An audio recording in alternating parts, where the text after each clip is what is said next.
Hi hello నమస్తే. ఈ video వచ్చేసి ఏంటంటే get ready with me and get unready with me. But నేను రెడీ అయ్యేది అంత చూపెట్టలేకపోయినా, వీడియో తీయడానికి వీలు కుదరలేదు.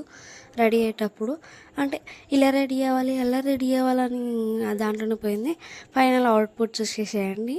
ఈ అవుట్పుట్ చేసి మీకు ఏం గుర్తుకొస్తుంది, దేనికోసం రెడీ అయ్యాను అనుకుంటున్నానో కూడా కామెంట్ చేయండి. అంటే రీల్ కోసమే రెడీ అయినా అదే రీల్లో కామెంట్ చేయండి. ఈ అవుట్పుట్ కూడా ఎలా ఉందో నాకు చెప్పండి. నెక్స్ట్ వీడియోలో రీల్ పోస్ట్ చేస్తా. ఇప్పుడు వచ్చేసి గెట్ అన్రెడీ విత్ మీ. ఇక ఒక్కొక్కటి తీస్తుంటేనైతే ఎంత ప్రశాంతంగా అనిపిస్తుందో. మనకి వేసుకుంటప్పుడు కంటే తీసేటప్పుడు మంచిగా అనిపిస్తుంది. వేసుకుంటప్పుడు మురిసిపోతాం కానీ వేసుకున్నాక దుగులు దిగిపోతుంది, అవి ముయ్యలేక. తీసేటప్పుడు అయితే మస్తు ప్రశాంతంగా ఉంటుంది. అండ్ ఇప్పుడు ఒరిజినల్ అవతారం ఇది. షార్ట్ టీషర్ట్లు ఉన్నంత కంఫర్ట్ దేంట్లో ఉండదప్ప. ఈ వీడియో కనుక నచ్చినట్టయితే like, share, comment and subscribe to my channel. Thanks for watching video.